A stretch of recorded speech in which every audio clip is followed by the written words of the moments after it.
Welcome to Solo Dolo Days. Today's solo activity, we're gonna fish and make some lunch outside while I reflect on my recent breakup.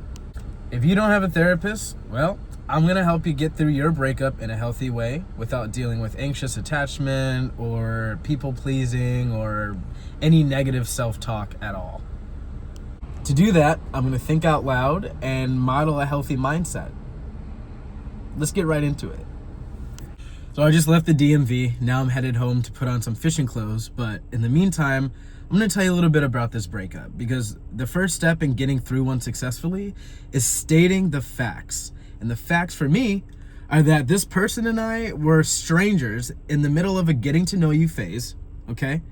We were dating or going on dates for about a month. We went on one date a week on the weekends. So using the term breakup is already a little too heavy. It's giving the situation weight that it doesn't need to have, okay? So instead of saying breakup, I'm gonna say we went our separate ways. Now I do wanna process this intentionally because I do feel like I'm struggling a little bit. I am experiencing some guilt, but just because someone's upset with you doesn't mean you did anything wrong. Your behavior is not defined by other people's reactions. It's just kind of not. I mean, people are going to get mad at you a lot. And that doesn't mean you're a bad person who always does bad things. It just means people have preferences and emotions. And when things happen that people don't prefer, their emotions get triggered. But they'll be all right. Don't beat yourself up. But essentially, I ended things for a couple reasons. And the first reason is because their energy was horrible. They were so angry and petty and spiteful and revenge seeking. They would tell me about things their friends put them through and how they handled the situations, and it made me really uncomfortable. I don't want to be in a potential relationship with somebody who actively preys on my downfall when we argue or wants bad things to happen to me because I frustrate them. I don't have time for that. And believing in karma is one thing, but that's not what they were doing. They were taking things way too far. Another reason I ended things is because I believe some people actively invite chaos into their life. Yeah, they complain about how stressed they are, they complain about how chaotic things are, but you notice how that's all they do? They don't actively seek a solution. They don't problem solve. They don't brainstorm. They just exist in the chaos. Even though they expressed having enough money to move out and free themselves of their crazy roommate, they stayed. They told me that their roommate was physically and verbally abusive. And then they said that their roommate moved in some guy who was also physically and verbally abusive. And then they told me that they invited both of the roommate and the guy out to a club one night where things got really physically and verbally abusive. I don't have the time. What's going on? But I understand that domestic situations can be difficult to remove yourself from. And I don't want anyone to feel that I'm judging them if they're in a tricky spot. I just can't wrap my head around being unhappy and having the funds to remove yourself to create happiness, but choosing not to. There's no kids involved, there's no pets involved, there's no real tie between you and this person. So I just don't understand continuously putting yourself through misery. And the last reason I ended things is because I think they were lying to me.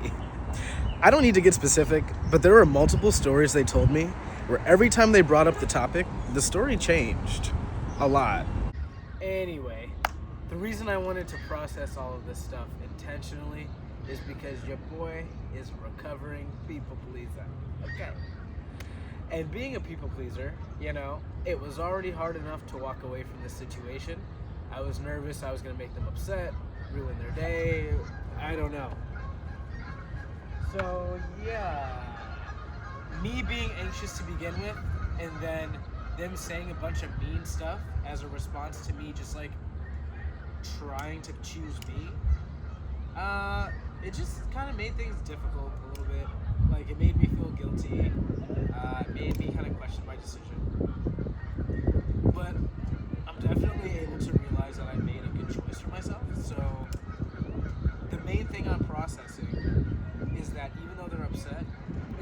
did something wrong or insensitive, right? Like, romantic situations will end, most likely, especially when you're just dating strangers casually as you try to find your soulmate.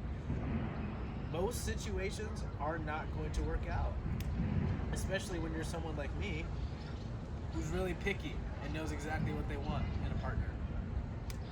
So it sucks that I made them upset,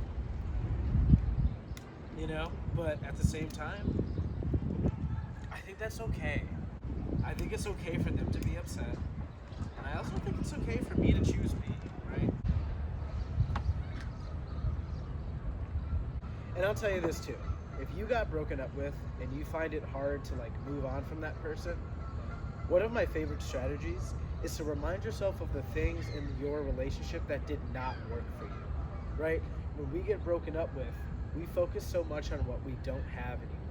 Oh, I don't have this person anymore. Oh, I don't have this bond anymore. Sure, maybe you don't. But instead of making that a negative, turn it into a positive by saying, I no longer have to deal with insert hardship.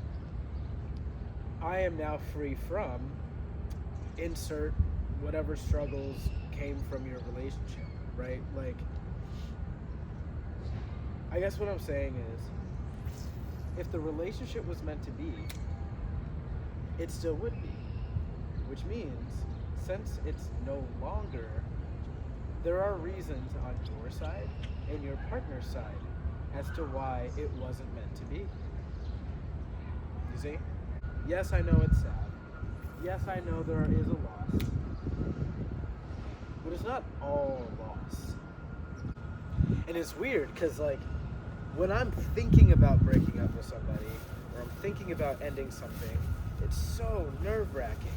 I'm so just oh my God, what if I really upset them? What if I really ruin things? Oh God, how am I going to tell them?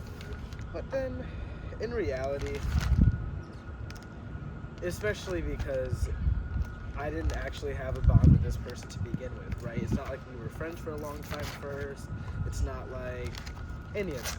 It's just someone I met on Tinder or something.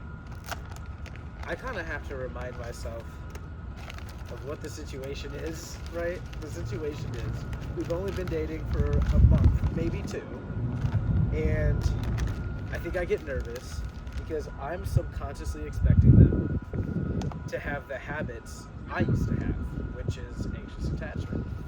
And I know that when you're anxiously attached to someone, when they break up with you, it is really intense.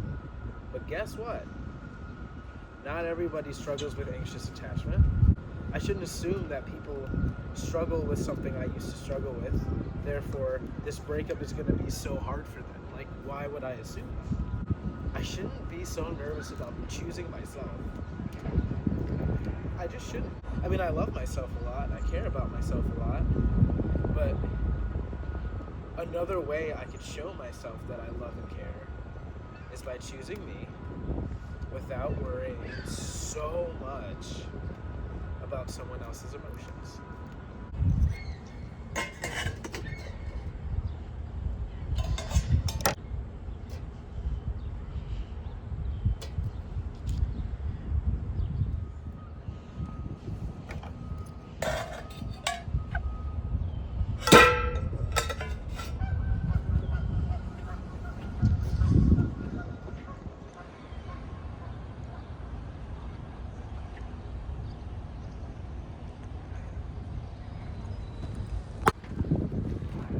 I think the thing they said that's the hardest for me to process is they said that your actions ruined this, meaning me ending things ruined our connection. And it's difficult for me to process that because, I don't know, like I said, I'm a people pleaser. Those are hard things to hear. But when I use logic to think about this, instead of emotion, I'm able to realize that, not that it's a competition, but actually, no, your actions ruined this. You being really petty and spiteful, you not really telling me the truth when you share stories with me, you being super angry and scary and aggressive, your actions ruin this. You know what I mean? So that's just kind of what I'm trying to say to you guys is like, remind yourself of the facts. People are going to say things when they're hurt. That's just what's going to happen. But it's up to you to remember what really happened and what's really true and what you actually did or didn't do. Don't get swallowed up by someone else's feelings. Don't get caught up like that. Look at this broccoli. Man, the hard truth is when you're someone who's more emotionally aware, you're just not really gonna meet a ton of people like you. Not everyone has that level of emotional awareness, so you're gonna have to sift through and figure out who you wanna keep close and who you wanna keep at arm's length. Like, that's just how it's gonna go.